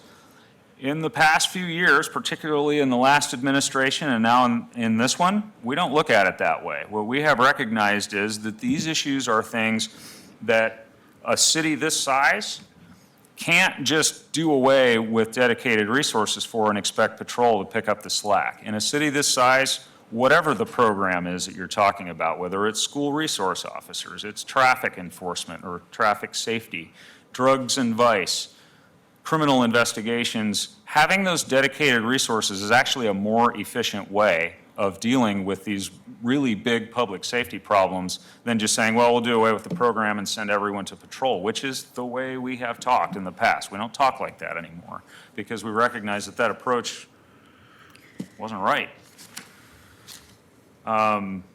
And so to that end, there are some things that we're doing. We are making really good use of photo enforcement, along with our partners at the Bureau of Transportation. Last year, photo radar and red light enforcement programs issued over 35,000 speed and 6,100 red light citations. We have worked on expanding patrol's capacity to do traffic safety work. We've updated training for driving impaired investigations for patrol officers so that they're more comfortable and better equipped to do those cases themselves instead of relying on a traffic officer to come and process those cases. We have added traffic safety efforts to our quarterly objectives at the precincts, and we're trying to get away from our traditional mindset that traffic safety is just the traffic division's responsibility. Your chief of staff was very entertained when I shared with her yesterday that I myself stopped someone just the other day for excessive speed on one of our streets. As I talked about before, we make extensive use of our traffic safety education program. We served 12,000 people almost last year with those. We have a program where, actually we'll talk about this first. We are about to suspend rotational support. I'm going to talk about the impact we expect that to have here in a minute. We have always rotated trainee police officers through the traffic division as part of their field training program. That used to be a 2-week period. We've doubled that to 4 because that's just that much more traffic safety work that we're going to be able to get out of those people while they're there. We just wrapped up our first annual holiday DUI task force, which was a partnership with PBOT and the state police and the Oregon Department of Transportation. We between the two agencies, made 29 DUI arrests, and we were able to send a consistent message across all these agencies about the dangers of driving impaired. And then we worked with PBOT's Safe Ride Home program over the holidays to no doubt prevent some impaired driving incidents. I talked a little bit about our volunteer programs. We have a volunteer radar program in particular that I want to talk about. This is a group that goes out in school zones. These are community member, unpaid volunteers who we train to go out and run radar in school zones. And if they see you speed through the school zone, they write your license plate number down and you get a very nice letter from our own Captain Lorenko here inviting you to follow the speed limits in school zones. I would like to be a volunteer for that. That's about my next job. But could I do it everywhere in the city and then have, mock citations to hand out just to shame people? I'm just kidding. It's hard for us to have volunteers give citations I'm to kidding. people, but we can Kind certainly of. send them a letter. Okay. But if you want to participate in that, we'd love to have you. These volunteers in total, between that and our disabled parking enforcement program, volunteered 5,441 hours last year. We make a lot of use of grant funding. We get about $495,000, at least I think last year, in grants. The downside of this is that this is pretty much all for overtime, and we get these just, and Captain Lorenko can talk more specifically how these come to us, but a lot of times we are just given some amount of money, usually by ODOT, and then we have to try to spend it all, and at our resource levels in the traffic division, I think last year we left $105,000 on the table that we weren't able to spend. Yeah. And you wear people out when you have them work a lot of overtime, so there's a little cloud to that silver lining. But we also try to be efficient in our efforts, and so we focus on the PBOT identified high crash corridors in the city, as you can see from this graphic here, which now I'm really glad that you have printed versions of this. This shows the dots, the blue dots are where citations were issued all over the city. And you can see that the majority of those are along these highlighted high crash corridors. There are some exceptions. You can see Highway 30. That's because Highway 30 is outside of Portland, one of the most dangerous highways in the state. And so we're trying to do our part to deal with that problem. And then there are a lot of these that are the result of officers being sent to follow up on complaints that PBOT gets to its 823 SAFE hotline. So we'll get traffic safety complaints from the community and send someone out into the neighborhood to try and address them.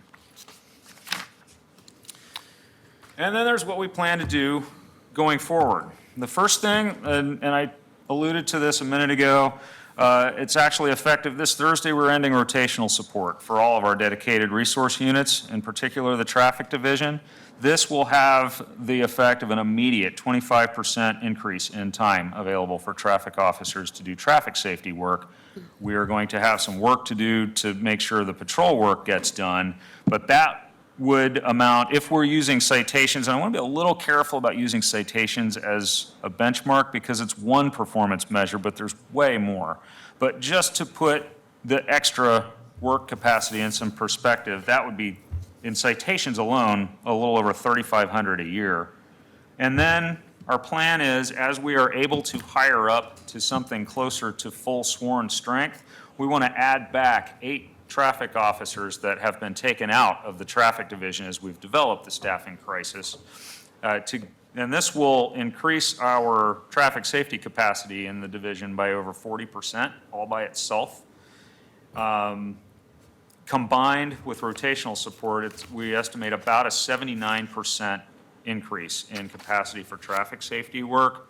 It'll also get the traffic division back up to the level that it was, I believe, in 2015, that PBOT identified as what they wanted to see for Vision Zero.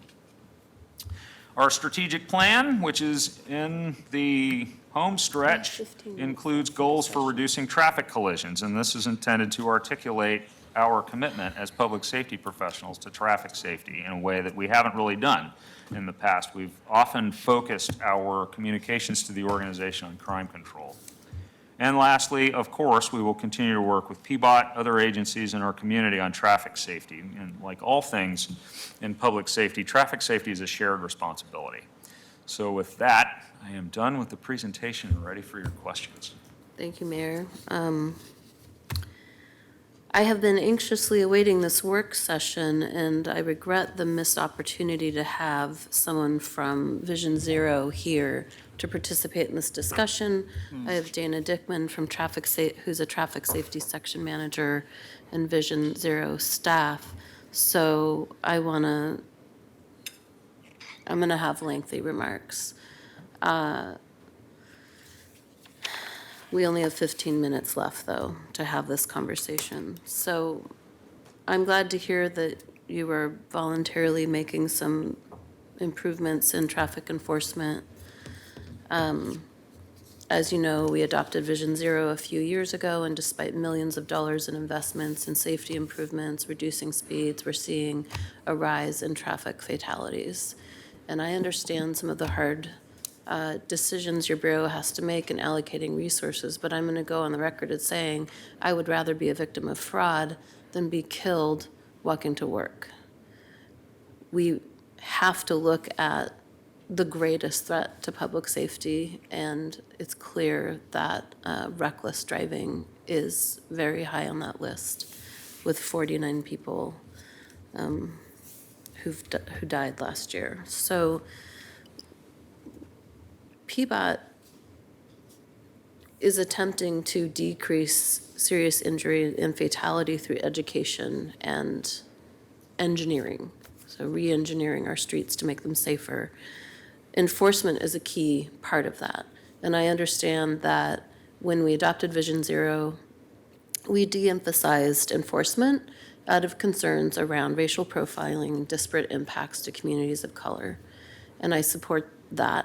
Although I am deeply concerned that one of the disparate impacts we see in the city is if you live in East Portland, you're twice as likely to die as a pedestrian as anywhere else in the city. So I'm going to run down the 13 actions in the Vision Zero action plan related to enforcement that I just want to put on the table as a variety of kind of tools or approaches. Very few of them actually involve more officers on the road.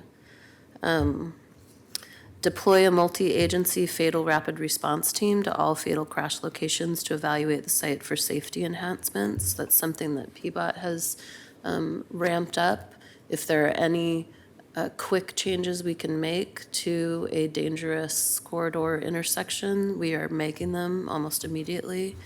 Secure funding to increase the number of police officers trained as drug recognition experts. Increase, because we know that impairment is one of the top causes of traffic crashes and fatalities. Increase access and expand referrals to the DUII intensive supervision program. In addition to concerns about racial profiling and disparate impacts on communities of color, I'm also very concerned about how fines and fees impact low-income community members. And we've actually know from research that it's not how much the fine is, it's how quickly, well, I'm thinking about radar cameras specifically, it's how quickly the person receives that citation after making the infraction. So although I desperately want more and better enforcement on our streets, I actually don't want more punitive action against people. I don't want to make their lives harder. I just want to make our community safer. Pilot speed safety cameras on 4 high crash corridors and expand the program to additional high crash corridors following the pilot. Pilot's completed. We're in the process of procuring more cameras. It is painfully slow, and so I'm asking for the mayor's help on expediting that process. Focus traffic enforcement on high crash network and on behaviors contributing to fatal and serious injury crashes. De-emphasize less serious infractions. Use data-driven process to reorganize and expand red light safety camera program. We know the radar cameras are safe, they're cost-effective, they eliminate bias at the front end, and as we saw from those numbers, we're capturing tens of thousands of infractions on 4 cameras, which is terrifying. I myself was recently my van, I should say, was the victim of a hit and run on 15th Avenue by a high-speed driver in a stolen car. And my only consolation is my van is the only thing that prevented that driver from entering a 4-way stop intersection and possibly killing someone. But that was the 4th hit and run on my vehicle in the last 2 years on 15th Avenue. Include Vision Zero content and driver trainings for public agencies and contractors, as well as private companies. Increase access and expand referrals to traffic schools and other forms of traffic safety education for all road users. Revise current Oregon distracted driving law to remove loopholes and be consistent with federal guidance, which has been completed. Support legislation to increase funding for and access to driver education, frequency of testing, and inclusion of urban transportation safety in test materials. Form agency-led street teams that engage people driving, walking, biking, and taking transit to raise awareness of Vision Zero and moving safely through the city. Improve timeliness of deadly and serious crash data processing and reporting. That's really ODOT's role, but it's connected to investigation and reporting, and we clearly need some support from ODOT on safety as well. Include review of traffic crash data, equity data, and traffic safety performance at monthly Portland Bureau of Transportation and Portland Police Bureau Traffic Division meetings. Secure increased funding and personnel to staff timely investigation of deadly crashes. Improve data collection on speed, impairment, and distraction at serious and deadly crashes. Sorry for taking up so much time, but I really just wanted to lay those all out on the table just as an example of how vital the partnership with the Police Bureau and Vision Zero is, and that there are a variety of actions we can take that don't necessarily require more staffing. It's just, yes, I'll leave it at that. Thank you so much. That was a very thorough presentation. I'm going to start in the areas where you and I are in alignment. I am also concerned at our response time to dispatch calls. And as we know, all the first responder systems are overloaded because of all the people calling 911 who really should not be calling 911, right? When I look at the vast majority of the calls that you have documented, 38,500 are low priority calls, right? So I know the calls are unwanted people putting up a camp outside my door, somebody sleeping in the doorway, et cetera, et cetera. What is your best thinking to prioritize the kind of calls that should have a law enforcement response as compared to calls that are simply because people are uncomfortable with the people that are in their community? Well, obviously, Commissioner, that's a discussion going on not just in the Police Bureau, right? That's the whole Portland Street Response discussion is about that question. We can certainly get higher resolution data of exactly how many of which kind of calls. We had 4,500 burglary calls in 2018, so those are things that obviously a police officer should probably go and investigate. There is definitely room for the conversation about, are there calls that we don't need to send police officers to? We've started the pilot project for the PS3 program, right, to send people who aren't sworn police officers to calls that really don't need a sworn And does police that happen now? Is that what PS3, what is, I don't hear anything about PS3, so who are they and what are they doing and where are they? How are they deployed? In fact, we just hired another one yesterday. It's a program that uses non-sworn employees who go out into the community to take some of these lower priority calls that don't require peace officer authority. So they can come and take a report for someone breaking into your car, for example, or they can also help officers with time-consuming tasks that don't require a police officer, like canvassing for evidence at scenes or those kind of things. If I might just butt in on that, it's public safety support specialists, and it was one of the things that we got in the last police contract was the agreement from the Portland Police Association that we could have these non-sworn officers. It then took them approximately 2.5 years to allow us to actually hire some of these specialists, but that is in fact the intent is to have a lot more of them so that they can take care of things that you don't need a sworn officer or a gun for. And if I could just put a plug, it's also become a useful conduit for people who might be interested in a policing career as well. Yes. And Deputy Chief, don't forget about the sergeant that's been assigned to BOIC. That's also, I think, a critical component of answering the question that Commissioner Hardesty asked. I was just about to bring that up. Very good. Yes, we've assigned a sergeant out at BOEC to help triage calls and make a lot of those calls go someplace else where it's appropriate. The goal, as we have made clear to our sergeants, is not to find excuses not to provide service to people. It's to make sure that before we dispatch police officers to it, it's appropriate. And that has resulted in, the number keeps going up. It's tens of thousands of calls that have been sent someplace else. Yeah, I hear that has been a very successful pilot project, and hopefully we will continue that one because it does reduce the reliance on a police officer showing up at the scene when they can actually triage it over the phone. Okay, so those are the areas that you and I really are in sync on. Now let's talk about some other areas that I believe we are not in sync on. You started off talking about the historic level of cuts that the Portland Police Bureau has had to participate in. And what I know is that we have consistently, since 2012, 2013, put more money into Portland Police Bureau. And the 2012, 2013 went a bump. There were 17 additional officers added at a cost of $3.86 million.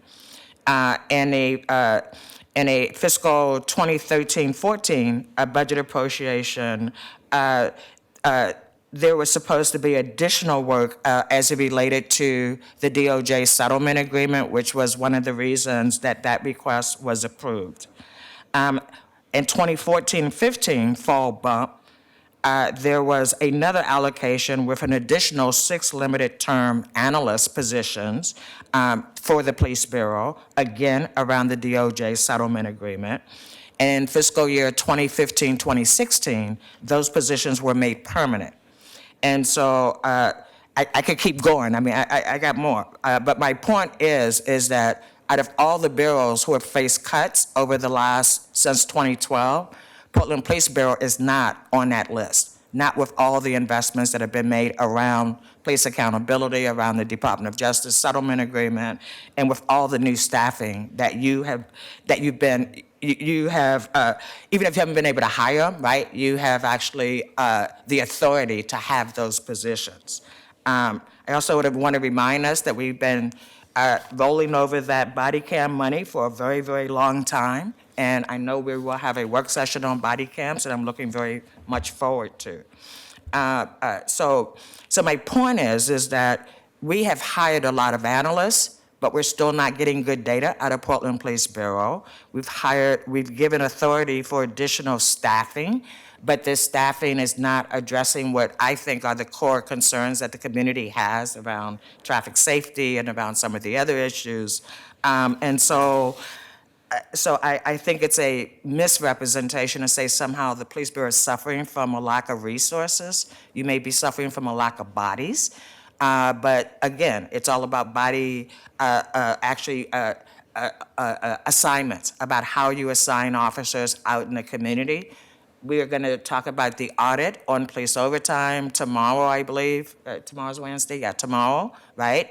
That's another whole can of worms that would be easily addressed with management if management put some limits on overtime and actually made sure that when they were using overtime, it was appropriate, right? So Police Bureau has a lot of money. The question is, how do we make sure that we are deploying people to address deploying the right people for traffic enforcement, but also not just having people on overtime for the sake of them being able to have overtime, right? So there's a balance that we have not in my time of advocating around the police and not in my time on the council, that I've never seen us actually have a good understanding of whether the Police Bureau should be focused on, are we staffing what the community needs, or are we staffing what the police think they need to do, right? And those aren't necessarily mutually exclusive, but it's clear to me that as we continue to deploy resources in very bizarre ways, that we really aren't getting the best impact that we can for the limited officers we have and the limited opportunities we have to actually go out and provide for the community safety. So I guess there wasn't a question in there, except for the money, right? Well, again, right, you said that the police force, they've been suffering from this money woe, and I can tell you, I can get on a list and tell you all the resources that we've invested in the police since 2012 and tell you that's simply not true. Well, I have the architect of our last, I don't know how many budgets here with me, who can certainly answer in way more detail and with even more historical knowledge than I have about budgets over the years. But, a lot of those things that you brought up in the bump were added along with additional bodies of work related to the DOJ agreement, right? So we needed to add those analyst positions to do new work that we didn't have before as part of the agreement. These cuts here, as I understand them, represent cuts in ongoing funds over time. But I certainly have Bob Delghese here who can... But we do have those analysts ongoing. So the DOJ thing will go away soon.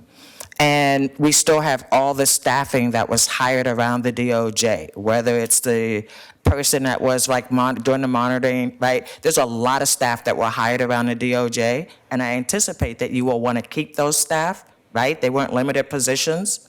Well, the Commissioner, monitoring... if I could just interrupt. Our time is up. I actually have some things I'd like to say about traffic safety. And I'm gonna ask, could you guys stick around for a few more minutes? They Good. talk 45 minutes, so I want to make sure I get my questions answered. I do appreciate that you have questions as well. Well, I just haven't had a turn to speak at all yet on this issue. I appreciate that. Go ahead. I have one more question, and then it's all yours. I forget, where was I? Oh, I was talking about whether or not the positions that were hired Mike. around the DOJ settlement agreement. Do we anticipate those positions will be maintained and they will be doing other work when the DOJ settlement agreement is done? Well, the work that came with the DOJ settlement agreement doesn't go away just when we've reached full compliance with the DOJ settlement agreement. That work in terms of analysis of force events and the other analysis work that has to be done has to continue. It's just that we're the ones who will be monitoring all of that data and those trends to make sure that we're staying true to the reforms that we've agreed to as part of that settlement agreement that we entered into with them. So the body of work will still exist, and to the extent that the body of work still exists, we will need people to do it. I suspect that the work will change, right? I mean, so you have all these analysts that you hired. Last year, we authorized additional analysts, right? So my question is, are we really going to need 6 analysts to monitor the DOJ settlement agreement when it's resolved? That's my last question. Well, our work always changes. And so, if you look at the history of positions in the Police Bureau, we make changes to the positions as the work changes. But to the extent that work related to the DOJ agreement still needs to be done, when DOJ has left us on our own, we will need to maintain positions to do that work. We've also added analysts to improve a problem that we have had historically with data collection in terms of crime analysis. So, you can't just hire police officers anymore. There's a lot of data analysis that people expect, and you have to hire people to do that work. But we're not getting that kind of analysis yet. We are continually improving the amount of analysis that we get, and we'd be happy to share with you a lot of the work that's going on in our Strategic Services Division to continually improve that. Captain Lorenco, thank you for your briefings that you've given me in my office and for all the work that the Traffic Division does. I really appreciate it. And Chief Resch, thank you for being here and for allowing the staff to give the presentations. And thank you, Deputy Chief Davis, for your work on this and also the presentation. I am glad to hear that we are going to be re-emphasizing enforcement. I don't think there was a discussion in Vision Zero about not doing enforcement. It was, I remember quite distinctly, it was engineering, education, and enforcement. Deprioritize is what I've heard. No, that wasn't the case. So yeah, I know. So, and I'm sorry I hadn't had an opportunity to tell you that because, I share your passion and I absolutely appreciate what you're reading those instructions from Vision Zero and that we need to do them. So thank you. I'm glad to hear that the Bureau is now going to be emphasizing that this is a core part of police work. When we got 49 people killed on our streets, 36 people victims of homicide, if necessary, we need to tell our community that we are not going to be going to those low priority calls. Hopefully with 311 coming into being, that will be a helpful assistance so that some of those calls are triaged to other staff members that don't have to be sworn. The other thing I wanted to just emphasize is something Commissioner Udaly said in terms of training on DUII. That was intended to be the use of the cannabis tax money was training officers on recognizing driving under the impairment of cannabis rather than, the alcohol screening, which is more blood-based. So I hope that when we get to that discussion of ongoing uses of the cannabis tax, that we get back to that because the other thing that's happened with that is that the state failed on its promise to do education on cannabis and the dangers of cannabis for people under 25. And so I think, again, we need to be maybe putting some of our resources into that in Portland to cut down on the number of people who are driving while impaired. So that, again, that wasn't a question, it was a thank you for your work, and I'm glad to know that we're going to be prioritizing this work because it's crucial. Thank you for being here. I do regret that we spent as much time as we did talking about unrelated budget concerns and not a lot of time digging into actual policy solutions and ways that we can improve traffic enforcement with existing resources. I want to add that the Vision Zero Task Force is taking up the issue of equitable enforcement, and we'll be coming back with recommendations later this year. Of course, I'm seeking partnership with the Bureau. The mayor whispered that he will help me with my procurement issue with those cameras. I unfortunately just think it's undeniable that we are seeing flagrant disregard for our laws and for human life because people know there's unlikely to be any consequence because of how limited traffic enforcement currently is. If that means putting up cameras on all our high crash corridors and dangerous intersections, I'm for that. But the issue remains, we are still required to have a sworn officer to issue those citations, and we only have one. And so while I could put up a bunch of dummy cameras or switch them on and off intermittently, additional cameras currently will not result in more citations issued, and we know that it's the receipt of that citation in a timely fashion that actually leads to decrease in the dangerous behavior, whether it's speeding or running red lights. So that is one area where I am convinced we either need additional FTE or we need the state to let us have non-sworn individuals issue those citations, or maybe we need to contract out to an agency that does have extra bodies. But it's clear to me, while I am going to proceed with caution about any recommendations for increasing officers on the ground, when it comes to those cameras, we definitely need to increase our capacity. Can I make one point just related to that? Actually, two. We have one full-time officer who processes photo enforcement, and then we have 11 other officers in traffic who are trained to do so, who do so when they can, and then we have some overtime dollars that we use to process more citations. And then in conversations about traffic enforcement, one thing I think we forget about a lot of times is the impact of just being stopped and having a conversation with a police officer that doesn't even necessarily result in a citation.